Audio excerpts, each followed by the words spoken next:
Hi everyone, my name is Dr. Pinakin V Parekh. I'm a cardiologist based in Mount Elizabeth Hospitals in Singapore. I'm a general cardiologist, but my subspecialty focus is that of interventional cardiology. What's interventional cardiology? Basically, doing minimally invasive methods to open up blockages in the heart to make blood flow better and also to try to prevent a heart attack in patients who have vulnerable disease.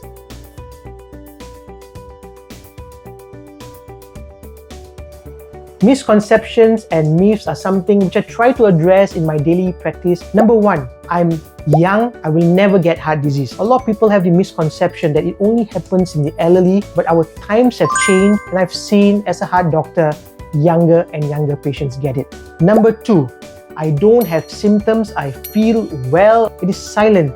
So sometimes getting yourself checked proactively is much better than waiting for something to happen. Number three, I'm a woman, I'm protected. If you are approaching menopause, your risk of heart diseases do increase because the female hormones are protective, but during menopause, once the estrogen declines, you are going to get vulnerable. And the most important one, my family history is very clean. I'm going to be protected. That is not true. You can acquire personal risk factors and you will be different from your family members. Get yourself checked.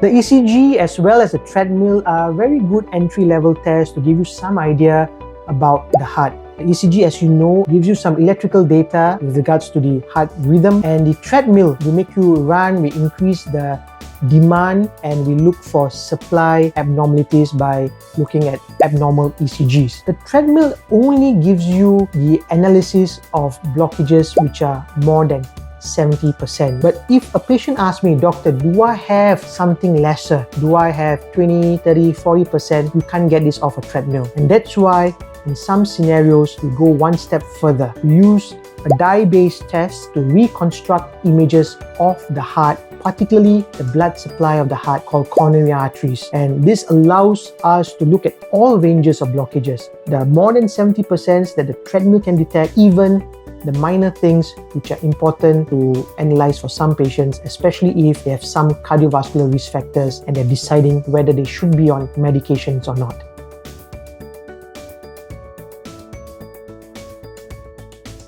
So the CT coronary angiogram has helped quite a few patients of mine. I even had one patient who came on a TV show together with me, a MediaCorp recording about how CT helped him. He was a middle-aged 50-year-old gentleman, very fit, plays football, runs, but the problem is he's got a high levels of cholesterol for some years, didn't really take his medicines, has some family history, went for a CT scan just to get himself checked at the insistence of his wife. Found to have triple blockages. We spoke to him about the merits of getting bypass versus putting stents. He opted for stents and he needed multiple stents to treat all of this, and I think he just messaged me a few days ago. He completed the Miami Marathon and he was very happy with his current outlook in life because he's been treated.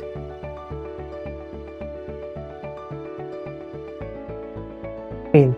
And a lot of people will think, oh, I don't really have chest pain, so I'm okay. Let me re-emphasize in a different manner. Chest pain is only one of the potential symptoms. But if you have chest pressure, chest discomfort, chest uneasiness, chest heaviness, chest burning, all these are part of the same spectrum. One more note, sometimes some people with stomach pain, gastric issues can also be having heart problems. Can have some symptoms, but they turn out to be something else. So in doubt, just check in with your doctor.